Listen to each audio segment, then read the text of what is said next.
नमस्कार, times of Swaraj में आप सबों का स्वागत है और मैं हूं संतोष सिंह। और आज हम टाइम्स ऑफ स्वराज में चर्चा कर रहे हैं कि बिहार में जब कभी भी ईडी ने दस्तक दिया है या सीबीआई ने दस्तक दिया है तो कुछ न कुछ वजह रही है, बड़ी वजह रही है।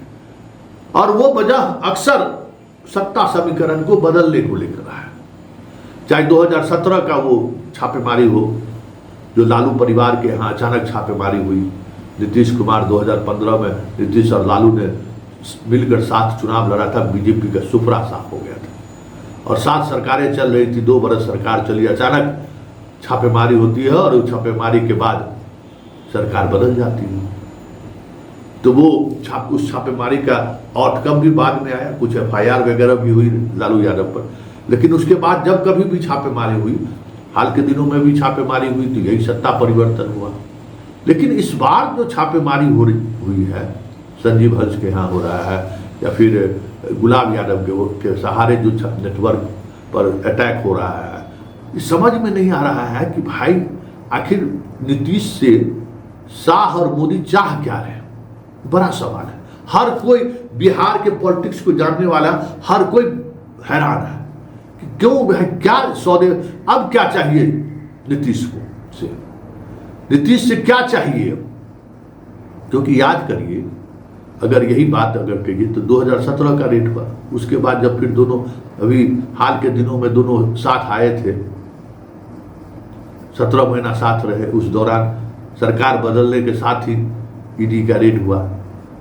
आरजेडी के सारे लोगों के यहाँ रेड याद है ना, सुनील सिंह के यहाँ रेड हुआ, कटिहार मेडिकल कॉलेज वाले के यहाँ रेड हुआ, मधुबनी राज्यसभा सदस्य BEd वाले जो गए हैं उनके यहाँ रेड हुआ। हालांकि उस रेड में क्या मिला आज तक नहीं पता चला। इसके बाद भी सरकार पर दबाव नहीं बना पाए तो फिर ललन सिंह के खास गब्बू सिंह के यहाँ रेड हुआ। गब्बू सिंह के पूरे देश में जितने ऑर्गेनाइजेशन थे तब सब जगह रेड हुआ। नहीं क्या हुआ अभी तक पता नहीं है। उस रेड का मतलब क्या है भाई? ईडी अगर रेड करे तो कुछ तो बात रही होगी, कोई FIR दर्ज किया होगा, कुछ नहीं। उसके बाद विजय चौधरी के साले के कारून सिंह के यहाँ बेगूसराय में रेड हुआ, उसके पूर्णिया, पटना, कौन कहाँ जहाँ दफ्तर था वहाँ रेड हुआ। लेकिन उस रेड का क्या फलाफल हुआ? कुछ फलाफल निकला क्या? कुछ नहीं। सरकार बदल गई। मुख्यमंत्री आवास में एक सीनियर ब्यूरोक्रेट के यहाँ ईडी का नोटिस आया, रातों रात सरकार बदल गई। लेकिन इस बार क्या है? घूम आइए, कुछ पते नहीं चलता कि आखिर इस छापेमारी की वजह क्या हो सकती है। सरयुग राय, झारखंड राजनीति, ये सब उतनी बड़ी चीज नहीं है। और ये भी पता है कि नीतीश कुमार 2010 वाले अब नीतीश कुमार नहीं है, 2013 वाले नीतीश कुमार नहीं है, 2022 वाले नीतीश कुमार में वो ताकत नहीं है कि रातों रात वो जो है फिर रास्ता बदल ले। तो फिर जबकि स्वेच्छा से सब चीज चल ही रहा है, केंद्र में मजबूत स्थिति में जदयू है ही, जो नीतीश चाह रहे हैं वो हो रहा है, पार्टी संगठन पर कब्जा है ही। अब मनीष वर्मा के बनाए जाने से समीकरण बदल सकता है, इसलिए RCP को मैदान में उतार दिया गया। तो RCP बयानबाजी करना शुरू कर दिए। तो ये सब कहा जा रहा है कि भाई अमित शाह नाराज है, उनकी नाराजगी की वजह है वो चाहते हैं नीतीश गद्दी छोड़ दे या फिर सिर्फ अपना सरकार चलाए और ब्यूरोक्रेसी पर अटैक करके बिहार के जो ब्यूरोक्रेसी है उसको अपने और लाना चाहते हैं कि भाई इधर आ जाओ, नीतीश के प्रति लॉयल्टी छोड़ो, हमारे प्रति लॉयल रहो, आराम से राज करोगे, नहीं तो फिर हम इसी तरीके से छापेमारी करते रहेंगे। कई तरह के सवाल हो रहे हैं, लेकिन इन सवालों के बीच एक सवाल बड़ी गंभीरता से सामने आ रहा है। क्या रेड या जो कुछ भी हो रहा है इसके पीछे कहीं नीतीश की मौत सहमति तो नहीं है? बड़ा सवाल है। क्योंकि ये जो कुछ भी हो रहा है, जिस तरीके से हो रहा है, ब्यूरोक्रेसी में जो भी हलचल हो, कुछ मंत्री जरूर परेशान है और वो परेशान हैं, उसकी कुछ वजह भी है कि वो उन पर कभी दामन पर किसी तरीके का दाग नहीं रहा है और ये अंतिम समय में उनके साथ अगर कुछ इस तरीके की चीजें होती है उसको लेकर वो आहत है और इस वजह से वो सम्राट चौधरी को सब कुछ सुना दिए।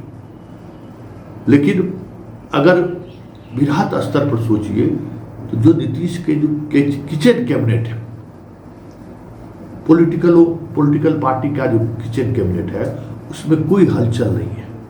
लग रहा है जैसे ये सामान्य तरीके से चीजें चल रही हैं, एकदम सामान्य तरीके से, एकदम कूल है। हम सवाल पर सवाल किए जा रहे हैं कि भाई ये तो इस छापेमारी हो रहा है सर, देखिए इस तरीके से चीजें हो रही है, ये तो कहीं कहीं सरकार पर फिर देखिए दबाव बनाया जा रहा है। उस सवाल को एकदम हंसते हुए टाल दे रहे हैं। अरे संतोष जी छोड़िए, ये सब कुछ नहीं है, बिहार की राजनीति ठीक ठाक चल रहा है ना। मतलब हम खबर अब ये भी आ रही है कि ये जो भी ऑपरेशन चल रहा है ना वो मौन स्वीकृति है, चाहे जिसकी भी स्वीकृति हो, मौन स्वीकृति है। क्योंकि ये भी खबर है कि दशकों से जो बिहार में ब्यूरोक्रेसी में बैठे लोग जो कमाई किए हैं,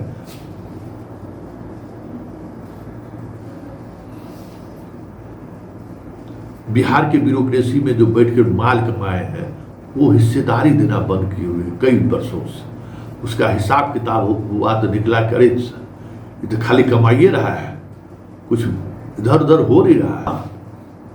ये भी खबर है कि हिसाब किताब का सीताराम जो कही वही सही वाली जो फार्मूला है ना पार्टी चलाने का, उसका वही खता उतरा।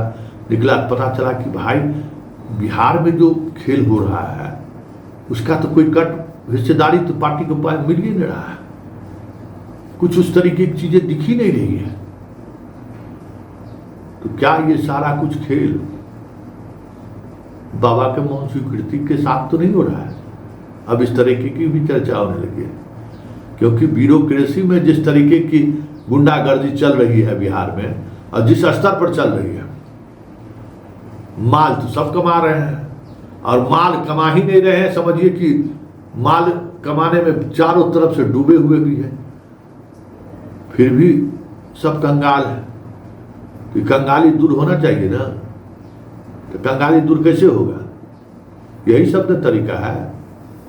कह रहे हैं लोग कि संगति का असर है, कि आजकल बड़ा मोहब्बत हो गया है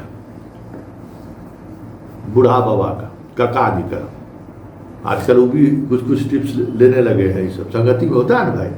अब बताइए, मेरा मित्र अगर साहबुद्दीन जैसा डाउन हो जाए तो कुछ न कुछ तो हमारे चाल चरित्र चेहरा में बदला होगा ना भाई। कितनों हम ठीक है, हम वैचारिक रूप से बहुत सारी चीजें हैं जिसको हम समझते हैं, फिर भी कुछ तो बदलेगा। तो क्या ये दोस्ती का असर तो नहीं है? अकेले अकेले अब चलने वाला नहीं है।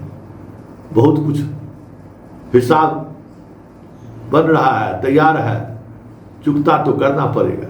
तो ये ऑपरेशन कहीं उस दिशा की तरफ तो संकेत नहीं कर रहा है, क्योंकि चर्चा अब इस तरीके की होने लगी है कि इस दौर में जब सब कुछ चल रहा है, ठीक चल रहा है, कहीं से कोई वो विवाद की स्थिति नहीं है। नीतीश कुमार पूरी तौर पर अब एनडीए के साथ खड़े हैं।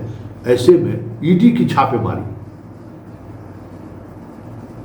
संभव ही नहीं है डबल इंजन की सरकार, क्योंकि ये छापेमारी बिना सहमति के हो ही नहीं सकता है।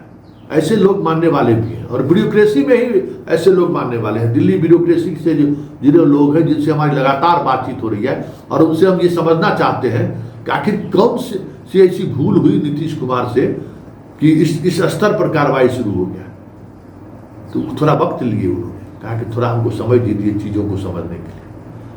और अल्टीमेटली उन्होंने कहा कि देखिए ये सब कुछ जो है ना डबल इंजन के आपसी सहमति से, आपसी अंडरस्टैंडिंग से हो रहा है। इसलिए देखते रहिए, एंजॉय कीजिए, कुछ होने वाला नहीं है। जिस वजह से हो रहा है उसका रिजल्ट भी जल्द आ जाएगा, ये भी समझ लीजिए। जितने आपके यहाँ दुधारू IAS अधिकारी सब है ना, बहुत माल पीट के इजराइल में, स्विट्जरलैंड में, मॉरिशस में कहाँ इन्वेस्ट कर दिए, सिंगापुर और बैंकॉक में ना, उस सब का हिसाब कैसे होगा? तो हिसाब तभी होगा ना जब हम पता चलेगा कि भाई कहाँ इन्वेस्ट किए गए हैं, कहाँ क्या सोर्स रहा है। तब वही खोजा जा रहा है। जैसे जैसे वो सामने आएंगे, जो कह सकते हैं कि दरिद्रता आपको दिख रही है, वो दरिद्रता दिखेगा तुरंत खत्म हो जाएगा, फिर बल्ले बल्ले है। तो ये मान के चलिए, ये जो ऑपरेशन है ना, ये ऑपरेशन उस दिशा की तरफ नहीं है, इसकी दिशा कुछ और है। और थोड़ा इंतजार कीजिए, सब कुछ समझ में आपको आ जाएगा कि आखिर इस रेड के पीछे की वजह क्या है।